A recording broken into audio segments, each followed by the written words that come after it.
Cuando el pirata Francis Drake asaltó Riohacha en el siglo XVI, la bisabuela de Úrsula Iguarán se asustó tanto con el toque del rebato y el estampido de los cañones que perdió el control de los nervios y se sentó en un foco de encendido. Las quemaduras la dejaron convertida en una esposa inútil para toda la vida. No podía sentarse sino de medio lado, acomodada en cojines y algo extraño debió quedar de modo de andar, porque nunca volvió a caminar en público. Renunció a toda clase de hábitos sociales, obsesionada con la idea de que su cuerpo despedía un olor a chamusquina. El alba la sorprendía en el patio sin atreverse a dormir, porque soñaba que los ingleses con sus feroces perros de asalto se metían por la ventana para el dormitorio y se sometían a vergonzosos tormentos con hierro al rojo vivo. Su marido, un comerciante aragonés con quien tenía 2 hijos, se gastó media tienda en medicinas y entretenimientos buscando la manera de aliviar sus terrores. Por último, liquidó el negocio y llevó a la familia a vivir lejos del mar, en una ranchería de indios pacíficos situada en las estribaciones de la sierra, donde le construyó a su mujer un dormitorio sin ventanas para que no tuvieran por dónde entrar los piratas de sus pesadillas. En la escondida ranchería vivía de mucho tiempo atrás un cruel cultivador de tabaco, don José Arcadio Buendía, con quien el bisabuelo de Úrsula estableció una sociedad tan productiva que en pocos años hicieron una fortuna. Varios siglos más tarde, el tataranieto del criollo se casó con la tataranita del aragonés. Por eso, cada vez que Úrsula se salía de casillas con las locuras de su marido, saltaba por encima de 300 años de casualidades y maldecía la hora en que Francis Drake asaltó a Riohacha. Era un simple recuerdo de desahogo, porque en verdad estaban ligados hasta la muerte por un vínculo más sólido que el amor, un común remordimiento de conciencia. Eran primos entre sí, habían crecido juntos en la antigua ranchería que los antepasados de ambos transformaron con su trabajo y sus buenas costumbres en uno de los mejores pueblos de la provincia. Aunque su matrimonio era previsible desde que vinieron al mundo, cuando ellos expresaron la voluntad de casarse, sus propios parientes trataron de impedirlo.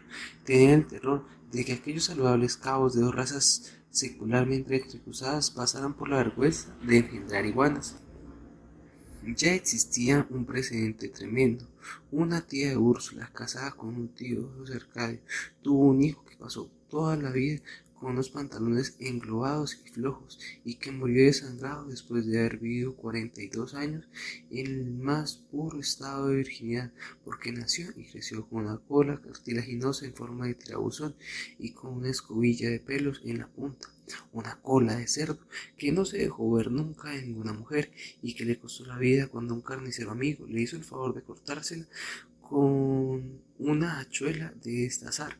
José Arcadio Buendía, con la ligereza de sus 19 años, resolvió el problema con una sola frase: no me importa tener cochinitos, siempre que puedan hablar. Así se casaron con una fiesta de banda y cohetes que duró 3 días.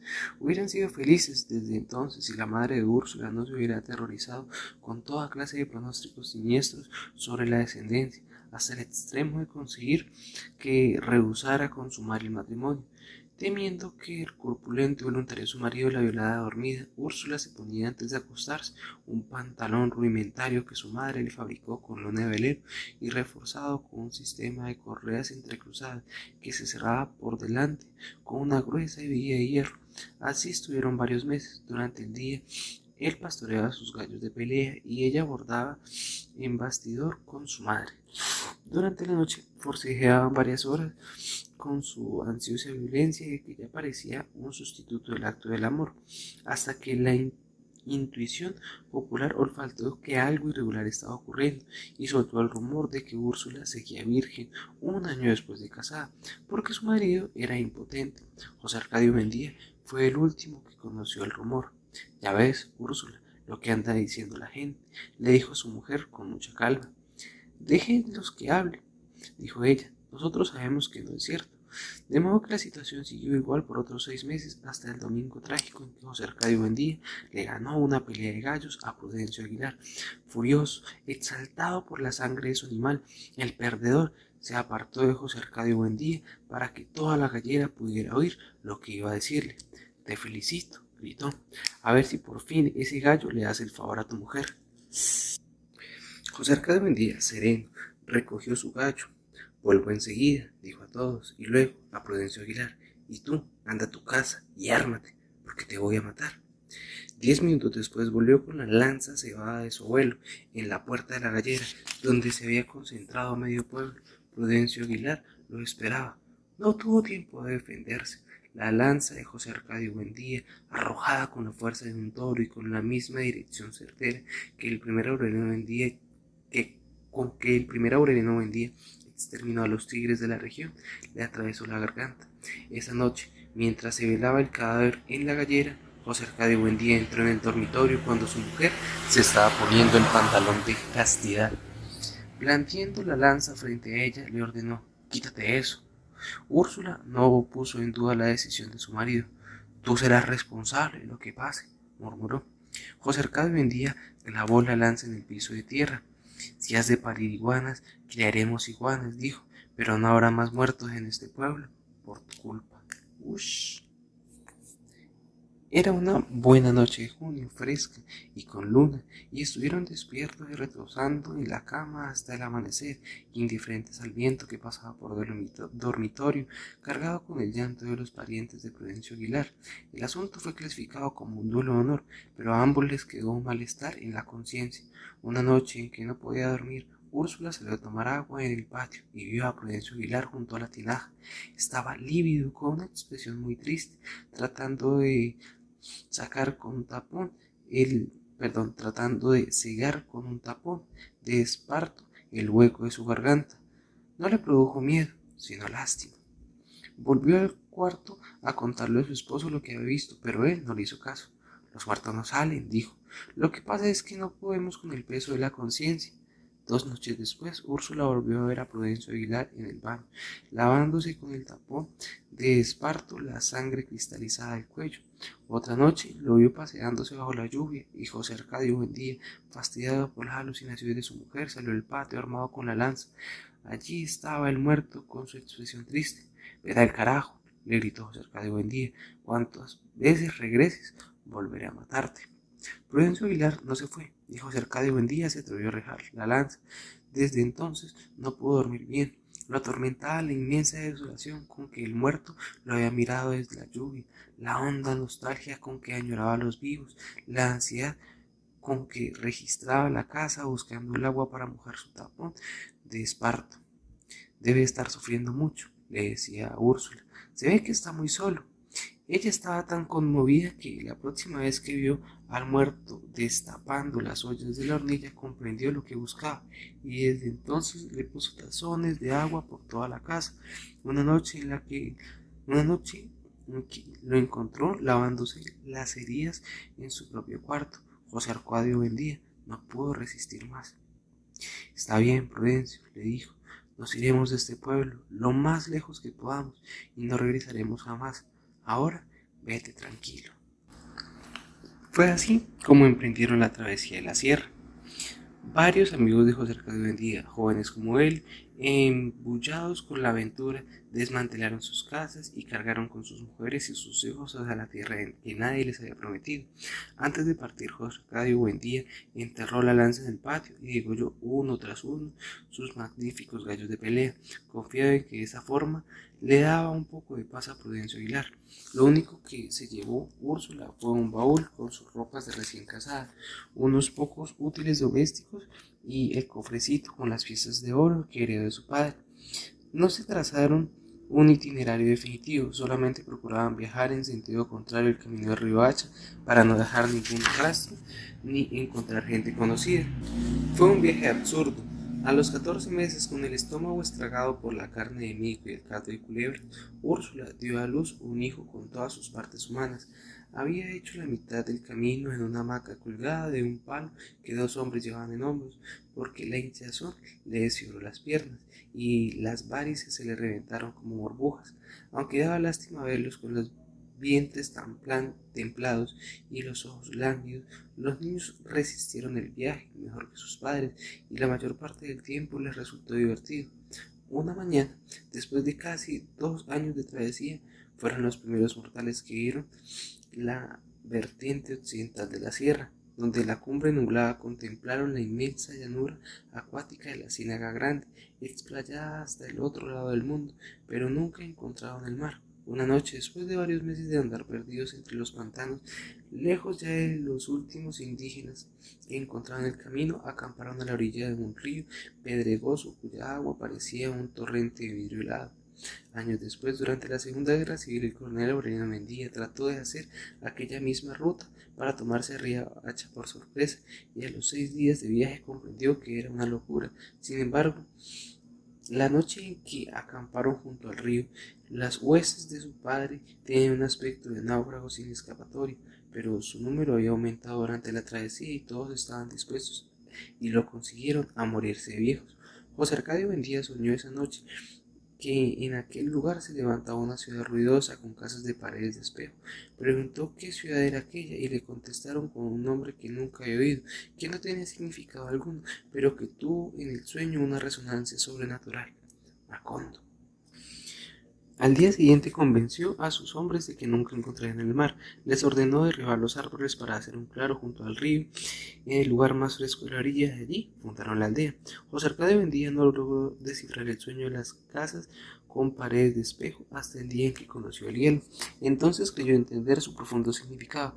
Pensó que en un futuro próximo podrían fabricarse bloques de hielo en gran escala, a partir de un material tan cotidiano como el agua, y construir con ellos las nuevas casas de la aldea. Macondo dejaría de ser un lugar ardiente cuyas bisagras y aldeas se torcían de calor, aldabas se torcían de calor, para convertirse en una ciudad invernal. Si no perseveró en sus tentativas de construir una fábrica de hielo, fue porque entonces estaba positivamente entusiasmado con la educación de sus hijos, en especial la de Aureliano, y había revelado desde el primer momento, una rara intuición alquímica. El laboratorio había sido desempolvado.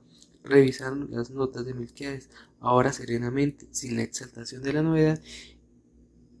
En prolongadas y pacientes sesiones trataron de separar el oro de Úrsula del cascote adherido al fondo del caldero. El joven José Arcadio participó apenas en el proceso, mientras que su padre solo tenía cuerpo y alma para el atanor.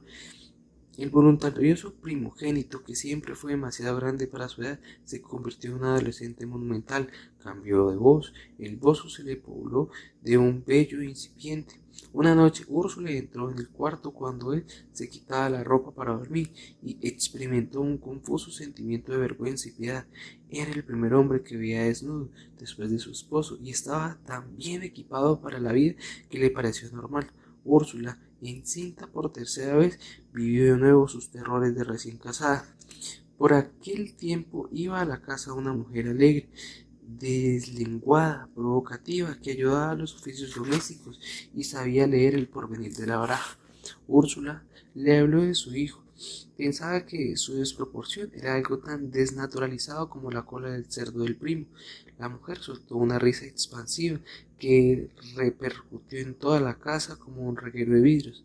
Al contrario, dijo, será feliz. Para confirmar su pronóstico, llevó los naipes a la casa pocos días después y se encerró con José Arcadio en un depósito de granos cotidianos a la cocina. Continuo a la cocina. Colocó la baraja con mucha calma en un viejo mesón de carpintería, hablando de cualquier cosa mientras el muchacho esperaba cerca de ella, más aburrido que intrigado. De pronto extendió la mano y lo tocó. ¡Qué bárbaro!, dijo, sinceramente asustada, y fue todo lo que pudo decir. José Arcadio sintió que los huesos se le llenaban de espuma, que tenía un miedo lánguido y unos terribles deseos de llorar. La mujer no le hizo ninguna insinuación, pero José Arcadio la siguió buscando todas las noches en el olor de humo que ella tenía en las axilas y que se le quedó metido debajo del pellejo. Quería estar con ella en todo momento, quería que ella fuese su madre, que nunca salieran del granero y que le dijera ¡qué bárbaro!, y que lo volviera a tocar y a decir ¡qué bárbaro! Un día no pudo soportar más y se fue a buscarla a su casa. Hizo una visita formal, incomprensible, sentado en la sala sin pronunciar una palabra. En ese momento no la deseó. La encontraba distinta, enteramente ajena a la imagen que inspiraba su olor, como si fuera otra. Tomó el café y abandonó la casa deprimido. Esa noche, en el espanto de la vigilia, la volvió a desear con una ansiedad brutal, pero entonces no la quería como era en el granero, sino como había sido aquella tarde. Días después, de un modo intempestivo, la mujer lo llamó a su casa, donde estaba sola con su madre, y lo hizo entrar en el dormitorio con el pretexto de enseñarle un truco de baraja.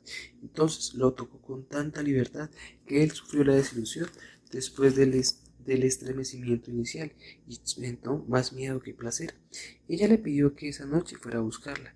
Él estuvo de acuerdo por salir del paso, sabiendo que no sería capaz de ir, pero esa noche, en la cama ardiente, comprendió que tenía que ir a buscarla, aunque no fuera capaz. Se vistió a tientas, oyendo en la oscuridad la reposada respiración de su hermano, la tos seca de su padre en el cuarto vecino, el asma de las gallinas en el patio, el zumbido de los mosquitos, el bombo de su corazón y el desmesurado bullicio del mundo que no había advertido hasta entonces, y salió a la calle dormida.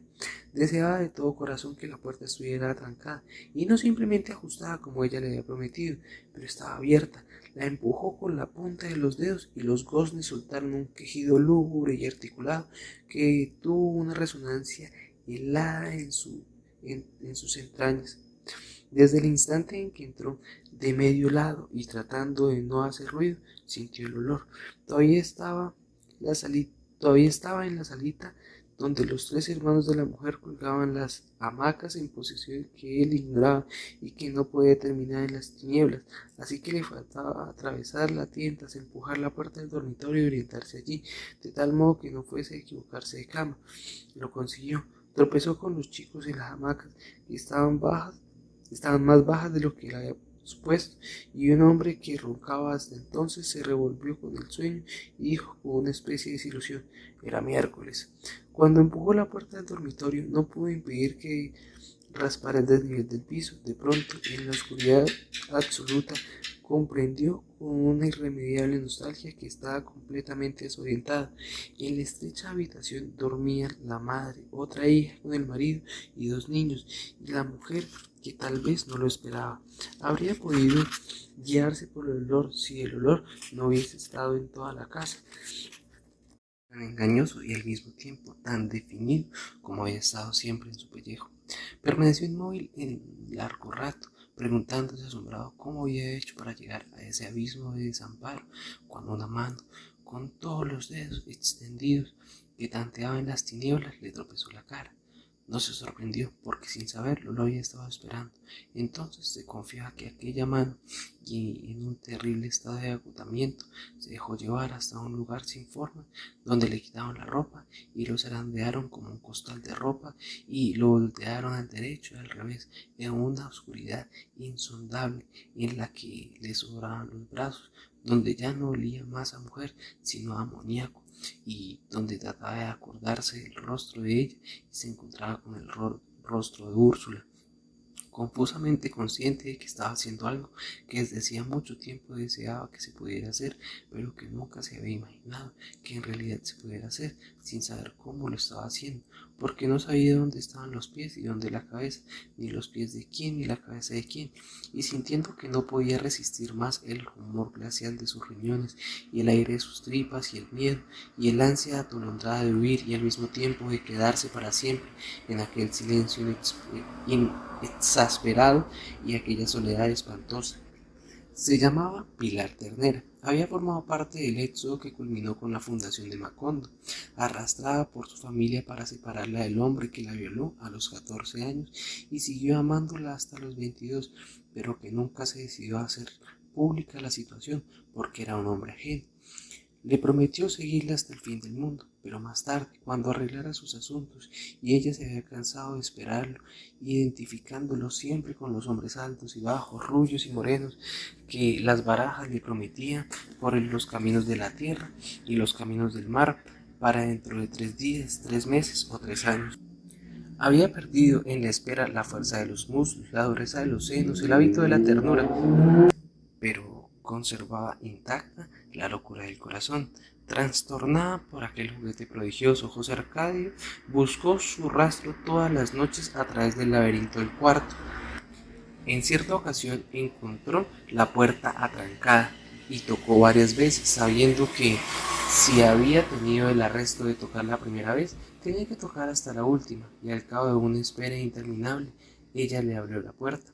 Durante el día, derrumbándose de sueño, gozaba en secreto con los recuerdos de la noche anterior, pero cuando ella entraba en la casa, alegre, indiferente, dicharachera, él no tenía que hacer ningún esfuerzo para disimular su tensión, porque aquella mujer cuya risa explosiva espantaba a las palomas no tenía nada que ver con el poder invisible que lo enseñaba a respirar hacia adentro y a controlar los golpes del corazón, y le había permitido entender por qué los hombres le tienen miedo a la muerte. Estaba tan ensimismado que ni siquiera comprendió la alegría de todos cuando su padre y su hermano alborotaron la casa con la noticia de que habían logrado vulnerar el cascote metálico y separar el oro de Úrsula.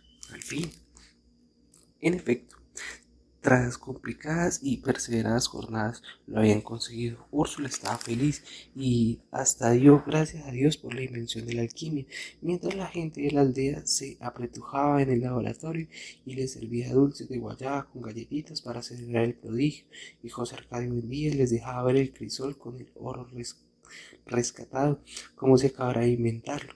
De tanto mostrarlo, terminó frente a su hijo mayor,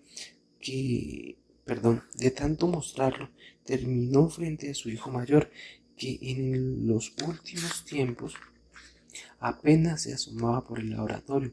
Puso frente a sus ojos el mazacote seco amarillento y le preguntó: ¿Qué te parece, José Arcadio? Sinceramente, contestó: mierda de perro. Su padre le dio con el revés de la mano un violento golpe en la boca que le hizo saltar la sangre y las lágrimas. Esa noche Pilar Ternera le puso compresas de árnica en la hinchazón, adivinando el frasco y los algodones en la oscuridad, y le hizo todo lo que quiso sin que él se molestara, para amarlo sin lastimarlo. Lograron tal estado de intimidad que un momento después, sin darse cuenta, estaban hablando en murmullos. Quiero estar solo contigo, decía él. Un día de estos le cuento todo a todo el mundo y se acaban los escondrijos. Ella no trató de apaciguarlo. Sería muy bueno, dijo. Si estamos solos, dejamos la lámpara encendida para vernos bien, y yo puedo evitar todo lo que quiera sin que nadie tenga que meterse. Y tú me dices en la oreja todas las porquerías que se te ocurran. Esta conversación, el rencor mordiente que sentía contra su padre y la inminente posibilidad del amor desaforado le inspiraron una serena valentía. De un modo espontáneo, sin alguna preparación, le contó todo a su hermano. Al principio el pequeño Aureliano solo comprendía el riesgo, la inmensa posibilidad de peligro que implicaban las aventuras de su hermano, pero no lograba concebir la fascinación del objetivo. Poco a poco se fue contaminando de ansiedad. Se hacía contar las minuciosas peripecias, se identificaba con el sufrimiento y el gozo de su hermano, se sentía asustado y feliz, lo esperaba despierto hasta el amanecer en la cama solitaria que parecía de una estera de brasas, y seguía hablando sin sueño hasta la hora de levantarse. De modo que muy pronto padecieron ambos la misma somnolencia, sintieron el mismo desprecio por la alquimia y la sabiduría de su padre, y se refugiaron en la soledad. Estos niños andan como sorumbáticos, decía Úrsula, deben tener lombrices. Les preparó una repugnante pócima de paico machacado, que ambos bebieron con imprevisto estoicismo, y se sentaron al mismo tiempo en sus vacinillas 11 veces en una sola noche. Expulsaron unos parásitos rosados que mostraron a todos con gran júbilo, porque les permitieron desorientar a Úrsula en cuanto al origen de sus distraimientos y languideces. Aureliano no solo podía entonces entender, sino que podía vivir como cosa propia las experiencias de su hermano, porque en una ocasión en que éste explicaba con muchos pormenores el mecanismo del amor, lo interrumpió para preguntarle: ¿qué se siente, José Arcadio? Le dio una respuesta inmediata: es como un temblor de tierra. Un jueves de enero a las 2 de la madrugada nació Amaranta. Antes de que nadie entrara en el cuarto, Úrsula la examinó minuciosamente. Era liviana y acuosa como una lagartija, pero todas sus partes eran humanas. Aureliano no se dio cuenta de la novedad sino cuando sintió la casa llena de gente. Protegido por la confusión, salió en busca de su hermano, que no estaba en la cama desde las 11, y fue una decisión tan impulsiva que ni siquiera tuvo tiempo de preguntarse cómo haría para sacarlo del dormitorio de Pilar Ternera. Estuvo rondando la casa varias horas, silbando claves privadas, hasta que la proximidad del alba lo obligó a regresar. En el cuarto de su madre, jugando con la hermanita recién nacida y con una cara que se le caía de inocencia, encontró a José Arcadio. Úrsula había cumplido apenas su reposo de 40 días cuando volvieron los gitanos. Eran los mismos saltimbanquis y malabaristas que llevaron el hielo. A diferencia de la tribu de Melquiades, habían demostrado en poco tiempo que no eran herederos del progreso, sino mercachifles de diversiones. Inclusive cuando llevaron el hielo, no lo anunciaron en función de su utilidad en la vida de los hombres, sino como una simple curiosidad de circo. Esta vez, entre muchos otros juegos de artificio, llevaban una estera voladora, pero no lo ofrecieron como un aporte fundamental al desarrollo del transporte, sino como un objeto de recreo. La gente, desde luego, desenterró sus últimos pedacitos de oro para disfrutar de un vuelo fugaz sobre las casas de la aldea. Amparados por la deliciosa impunidad del desorden colectivo, José Arcadio y Pilar vivieron horas de desahogo. Fueron dos novios dichosos entre la muchedumbre y hasta llegaron a sospechar que el amor podía ser un sentimiento más reposado y profundo que la felicidad desaforada, pero momentánea, de sus noches secretas. Pilar, sin embargo, rompió el encanto, estimulada por el entusiasmo con que José Arcadio disfrutaba de su compañía. Equivocó la forma y la ocasión. De un solo golpe le echó el mundo encima. Ahora sí eres un hombre, le dijo, y como él no entendió lo que ella quería decir, se lo explicó letra por letra. Vas a tener un hijo. Esto se puso jodido. José Arcadio no se atrevió a salir de su casa en varios días. Le bastaba con escuchar la risotada trepidante de Pilar en la cocina para correr a refugiarse en el laboratorio donde los artefactos de alquimia habían revivido con la bendición de Úrsula. José Arcadio Buendía recibió con alborozo al hijo extraviado y lo inició en la búsqueda de la piedra filosofal que había por fin emprendido. Una tarde se entusiasmaron los muchachos con la estera voladora que pasó veloz al nivel de la ventana del laboratorio, llevando al gitano conductor y a varios niños de la aldea que hacían alegres saludos con la mano, y José Arcadio Buendía ni siquiera lo miró. Déjenlos que suenen, dijo, nosotros volaremos mejor que ellos con recursos más científicos que esa miserable sobrecama. A pesar de su fingido interés, José Arcadio no entendió nunca los poderes del juego filosófico, que simplemente le parecía un frasco mal hecho. No lograba escapar de su preocupación, perdió el apetito y el sueño, sucumbió al mal humor, igual que su padre ante el fracaso de alguna de sus empresas, y fue tal su trastorno que el propio José Arcadio Buendía lo relegó de los deberes en el laboratorio, creyendo que había tomado la alquimia demasiado a pecho. Aureliano, por supuesto, comprendió que la aflicción de su hermano no tenía origen en la búsqueda de la piedra filosofal, pero no consiguió arrancarle una confidencia. Había perdido su antigua espontaneidad. De cómplice y comunicativo se hizo hermético y hostil. Ansioso de soledad, mordido por un virulento rencor contra el mundo, una noche abandonó la cama como de costumbre, pero no fue a casa de Pilar Ternera, sino a confundirse con el tumulto de la feria. Después de deambular por entre toda suerte de máquinas de artificio, sin interesarse por ninguna, se fijó en algo que no estaba en juego. Una gitana muy joven, casi una niña, agobiada de avalorios, la mujer más bella que José Arcadio había visto en su vida. Estaba entre la multitud que presenciaba el triste espectáculo del hombre que se convirtió en víbora por desobedecer a sus padres. José Arcadio no puso atención. Mientras se desarrollaba el triste interrogatorio del hombre víbora, se había abierto paso por entre la multitud hasta la primera fila en que se encontraba la gitana y se había detenido detrás de ella. Se apretó contra sus espaldas. La muchacha trató de separarse, pero José Arcadio se apretó con más fuerza contra sus espaldas. Entonces ella lo sintió. Se quedó inmóvil contra él, temblando de sorpresa y pavor, sin poder creer en la evidencia. Y por último, volvió la cabeza y lo miró con una sonrisa trémula. En ese instante, dos gitanos metieron al hombre víbora en su jaula y lo llevaron al interior de la tienda. El gitano que dirigía el espectáculo anunció: y ahora, señoras y señores, vamos a mostrar la prueba terrible de la mujer que tendrá que ser decapitada todas las noches a esta hora durante 150 años como castigo por haber visto lo que no debía. José Arcadio y la muchacha no presenciaron la decapitación. Fueron a la carpa de ella, donde se besaron con una ansiedad desesperada mientras se iban quitando la ropa. La gitana se deshizo de sus corpiños superpuestos, de sus numerosos pollerines de encaje armeinado, de su inútil corset alambrado, de su carga de abalorios, y quedó prácticamente convertida en nada. Era una ranita lánguida, de senos incipientes y piernas tan delgadas que no le dejaban en diámetro a los brazos de José, no le ganaban en diámetro a los brazos de José Arcadio, pero tenía una decisión y un calor que compensaba su fragilidad. Sin embargo, José Arcadio no podía responderle porque estaba en una especie de carpa pública por donde los gitanos pasaban con sus cosas de circo y arreglaban sus asuntos y hasta se desmoronaban junto a la cama a echar una partida de dados. La lámpara colgaba en la vara central, iluminando todo el ámbito. En una pausa de las caricias, Jorge Arcadio se estiró desnudo en la cama, sin saber qué hacer, mientras la muchacha trataba de alentarlo. Una gitana de carnes espléndidas entró poco después, acompañada de un hombre que no hacía parte de la farándula, pero que tampoco era de la aldea, y ambos empezaron a desvestirse frente a la cama.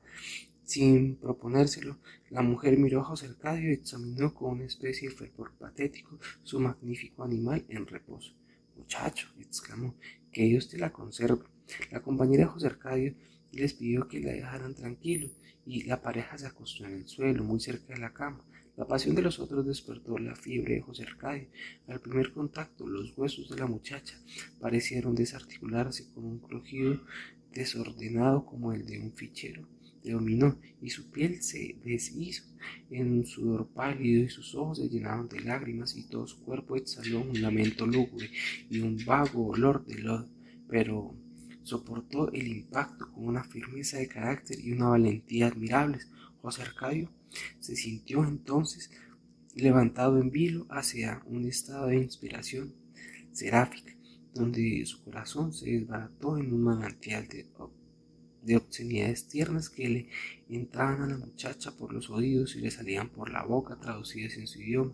Era jueves, la noche del sábado de Arcadio se amarró un trapo rojo en la cabeza y se fue con los gitanos. Cuando Úrsula descubrió su ausencia, lo buscó por toda la aldea. En el desmantelado campamento de los gitanos no había más que un reguero de desperdicios entre las cenizas todavía húmedas de los fogones apagados. Alguien que andaba por ahí buscando a Valorius entre la basura, le dijo a Úrsula que la noche anterior había visto a su hijo en el tumulto de la farándula empujando una carretilla con la jaula del hombre víbora. Se metió de gitano, le gritó ella a su marido, quien no había dado la menor señal de alarma ante la desaparición. Ojalá fuera cierto, dijo José Arcadio Buendía, machacando en el mortero la materia 1000 veces machacada y recalentando y vuelta a machacar. Así aprenderá a ser hombre. Úrsula preguntó por dónde se habían ido los gitanos. Siguió preguntando en el camino que le indicaron y creyendo que todavía tenía tiempo de alcanzarlos. Siguió alejándose de la aldea hasta que tuvo conciencia de estar tan lejos que ya no pensó en regresar. José Arcadio Buendía no descubrió la falta de su mujer sino a las 8 de la noche, cuando dejó la materia recalentándose en una cama de estiércol y fue a ver qué le pasaba a la pequeña Amaranta, que estaba ronca de llorar.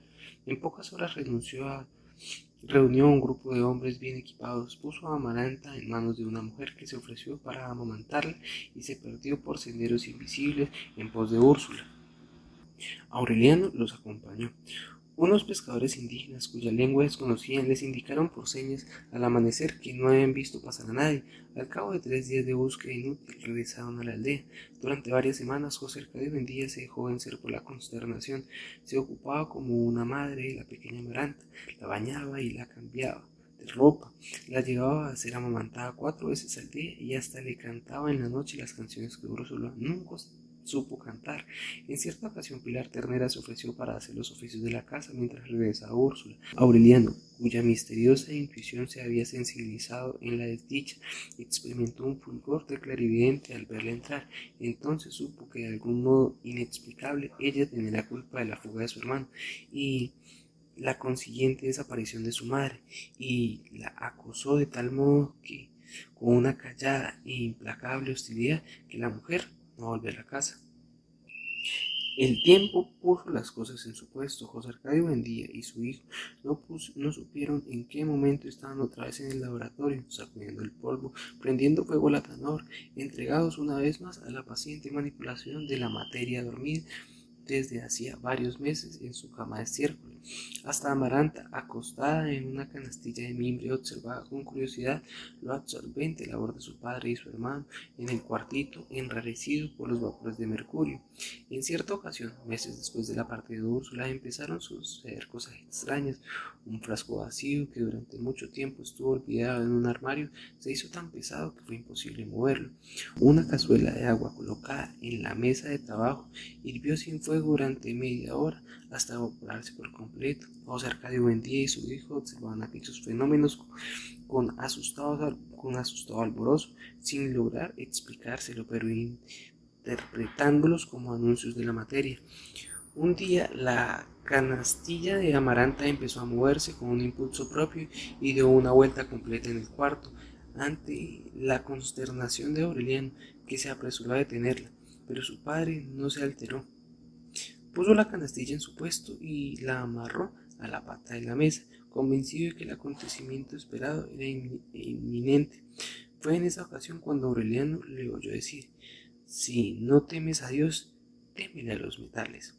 De pronto, casi 5 meses después de su desaparición, volvió Úrsula. Llegó exaltada, rejuvenecida, con ropas nuevas, de un estilo desconocido en la aldea. José Arcadio Buendía apenas si pudo resistir el impacto. Era esto, gritaba. Yo sabía que iba a ocurrir. Y lo creía de veras, porque en sus prolongados encierros mientras manipulaba la materia, rogaba en el fondo de su corazón que el prodigio esperado no fuera el hallazgo de la piedra filosofal, ni la liberación del soplo que hace vivir a los metales, ni la facultad de convertir en oro las bisagras y las cerraduras de la casa, sino lo que ahora había ocurrido, el regreso de Úrsula. Pero ella no compartía su alborozo. Le dio un beso convencional, como si no hubiese estado ausente más de una hora, y le dijo: asómate a la puerta. José Arcadio Buendía tardó mucho tiempo para restablecerse de la perplejidad cuando salió a la calle y vio la muchedumbre.